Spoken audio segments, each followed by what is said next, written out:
What's going on, guys? Got another comic book haul for you. Picked all these books up for $1 a piece up at a store in Florence, Kentucky, right outside Cincinnati. Go Bengals! Today's actually the Super Bowl when I'm recording this in the morning, so hopefully the Bengals can get it done today against the Rams. But I picked these books up about 3 weeks ago at a store in Florence, Kentucky, right outside Cincinnati. It's called Comics to Games.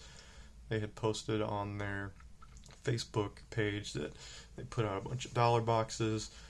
So there's about, 30 or 40 long boxes full of dollar books. So I went up there and dug through all those, and that's where I got these books. There's some at the end that were not dollar books, but I'll point those out. But this first batch was all dollar books.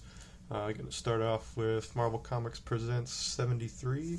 This is part 2 of the Weapon X run. So this is, the origin of Wolverine.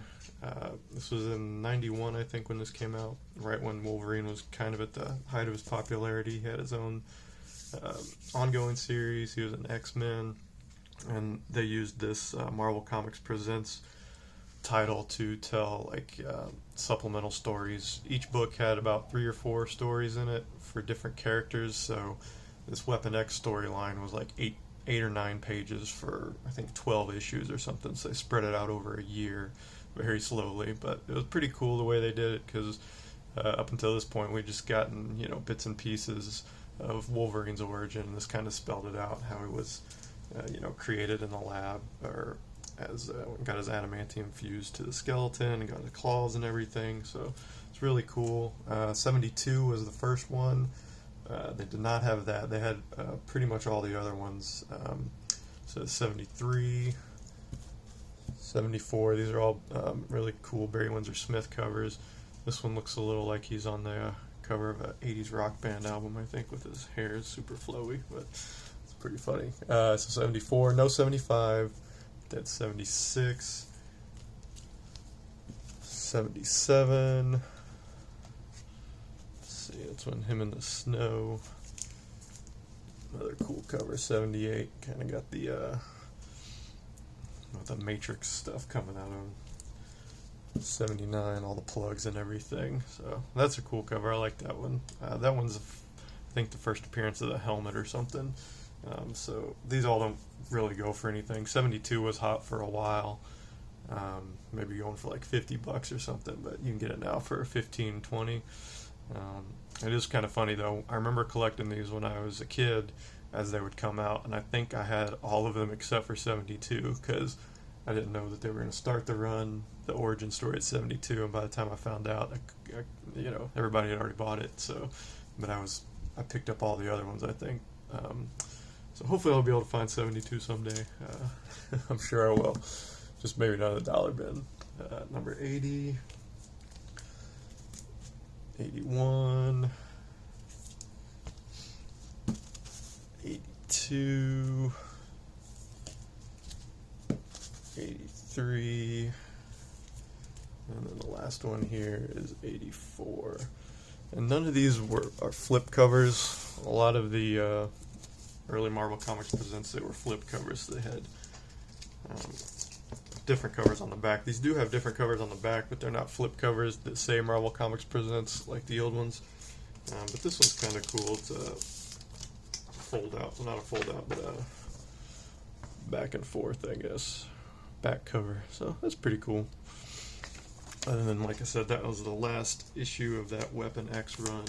So I need 72 and 75 to complete it, but I was happy to get all those in the dollar bin. Those were like in the first box that I started at, so I just kind of grabbed that big chunk and was pretty happy. This one was not $1. This is the current run of Ninja Turtles. This is number 44. This is the second print. This is the Death of Donatello. It's kind of brutal, actually. Rocksteady, you can see him walking away here with that sledgehammer. He basically used that to bash in Donatello's skull and kills him. So it's pretty brutal. But it's a comic book, so he comes back eventually. Let's see. Next, these were $1. These are Savage Wolverine. Got number 2. I didn't know Frank Cho did a run on the Savage Wolverine series, so I was happy to find those. I think it was like a 6-issue miniseries.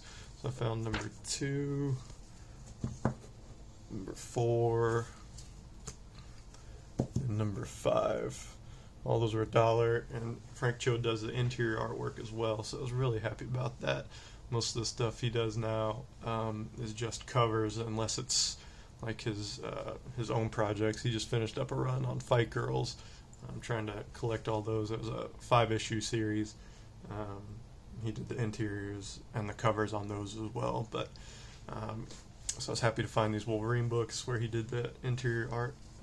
So these next few I was really excited to find. I got Space Above and Beyond number 1.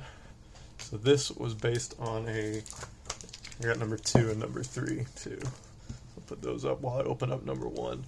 So this was a TV show back in mid-90s. Really cheesy sci-fi show. I rewatched the pilot a couple days ago. It has got some really cheesy special effects, but our options were limited back in the mid-90s for genre stuff, so this is kind of all we had. It's kind of in the same vein as, I guess, Starship Troopers a little bit, where you get these kids learning to fight aliens and going off to war.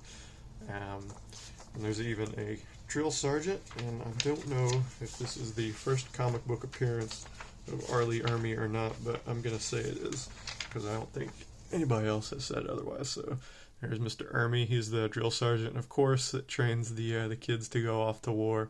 So I thought that was really funny. This was just a 3-issue miniseries. The TV show only lasted for a year. I didn't know this, but the covers on these, they say, where is it? Created by Glenn Morgan and James Wong.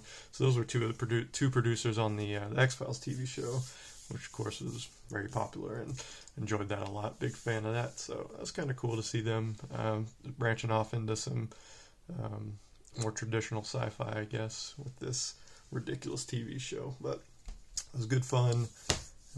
3 issues, comic books, $1 a piece, so I was happy to find those.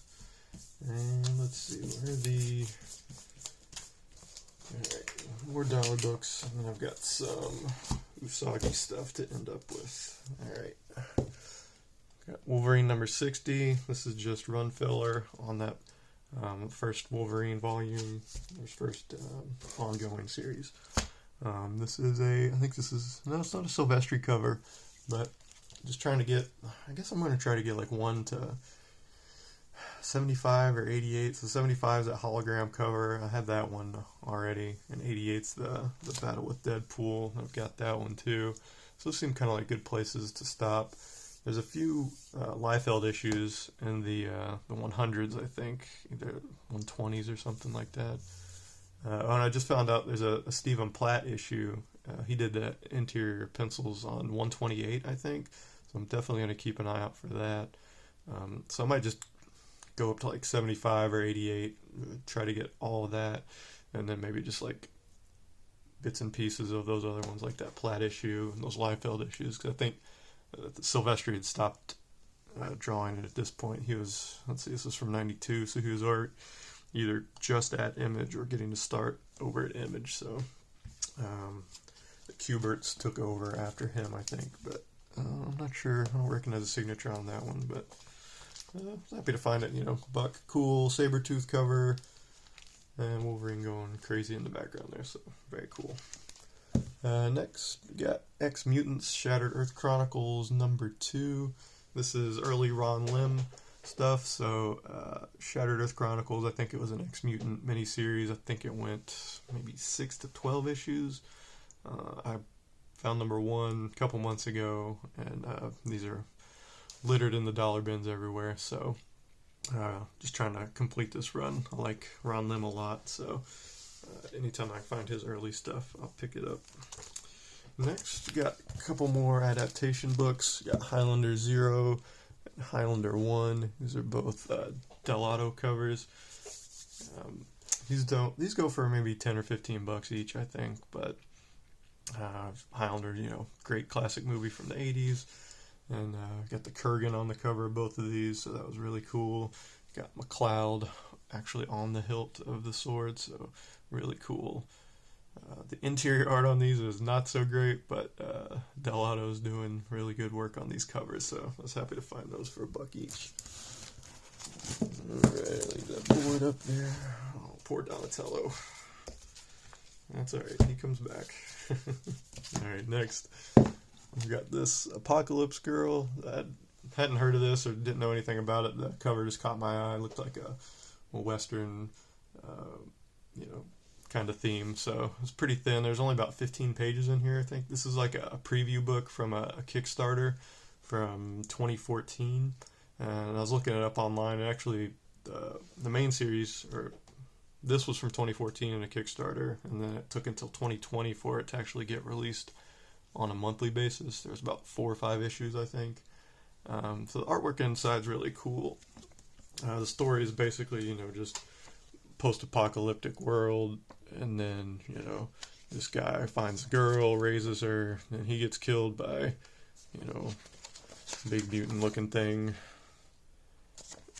And then I guess the story is going to be her trying to avenge his death. So that's pretty cool. Like I said, only $1. Why not? Next, got Nemesis #1. Just a cool Mark Millar book. They were going to option, I think this has been optioned, and they were developing a movie for Netflix, but Millar said that he didn't have anything to do with it, so he's not vouching for its quality, which is, that means it's probably going to suck.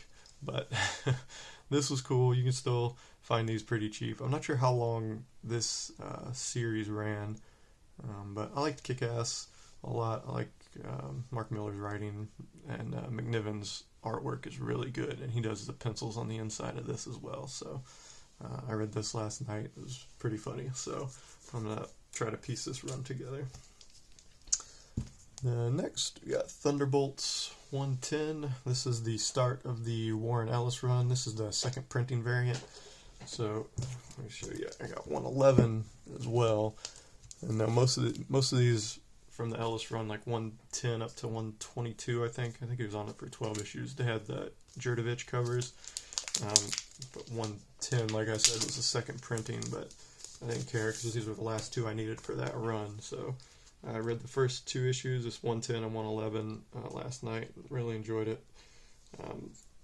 Warren Ellis is one of my favorite writers, so I was happy to finally get this run completed. These don't go for anything, but it's just good artwork on the inside. It's Diodato, and then Ellis writing, and then we've got Norman Osborn looking like Tommy Lee Jones, which I thought was great. So can't go wrong with that either. So like I said, it was about a 12-issue run, so I'm going to start reading this, and I was happy to get it all together. I found all these for the whole run on Thunderbolts for $1, so very happy about that. Alright, the rest of these books, these are all either cover price or a little above cover price. These are all Usagi books. So we've got Space Usagi #3. This is from March 94. This is from the Mirage run. And then we've got Space Usagi #1. This is from the Dark Horse run, which was a little later. I think 94 maybe. These were both $2.99 each, which is basically cover price. So I'm just trying to collect as much Usagi before the Netflix cartoon comes out, and a lot of these are probably going to get out of reach. So I got #5 from the Mirage run. This is from, I guess, Volume 2, I guess, because Volume 1 was the Fantagraphics run. So this Volume 2, second Usagi solo series, I think. Looks like it's from 93, so it's pretty early on. So I got #5, #6, #7, #8. And so it's kind of funny, you can kind of see Sakai's art style changing a little bit from what it used to be. Around this time, I think it kind of goes from what it started as to more of this look. 8, I don't know how to describe it, but it's just a little different than the original one. I still like it, but I kind of like seeing the evolution of Usagi over the years. So that's #9. Number 12. And this is definitely more of the art style that he uses now. The last book I have, you can see that. Number 14. And then the last book, this is from the current IDW series. This is number 17. This is a homage to a Frank Frazetta cover. I'm not sure which one, because it says, you see, Sakai after Frazetta. Does it say hi-fi? Yeah, looks like it says hi-fi. I don't know. Maybe that's the colorist. So I'm not sure what cover this is an homage to, but it's a Frank Frazetta homage. And then you can see here there's Usagi from his current run. Let me see one of the older ones. I guess this is the oldest one I have. So Space Usagi number 3. I don't know. There's not a ton of difference, but it's something that I noticed. So I don't know. I guess maybe Space Usagi looks younger for some reason, because in space the gravity doesn't affect you as much, so you don't sag maybe, who knows. But anyway, I was happy to find this one. The current run on Usagi is pretty good. So I think it's only up to like issue 25, and I think I only need one of the like 10 or 11, I think, and then I'll have all of them. But there's a cool cover for number 1. It's a variant it's an homage to Albedo 2 that I'd like to find, but that goes for a pretty penny. So I don't know if I'll be able to find that for cheap. This one was cover price. They had a lot of good back issues up at that store, not just the dollar books. They were kind of crammed all together. They're running out of space, it seems like. But they had a lot of good stuff in there, and it was all either cover price or I think that Ninja Turtles book was 25 cents over cover price, which is fine, because that goes for a little bit more on the secondary market. But anyway, ended on this Usagi book. Hope you guys enjoyed, and have a good day. Go Bengals.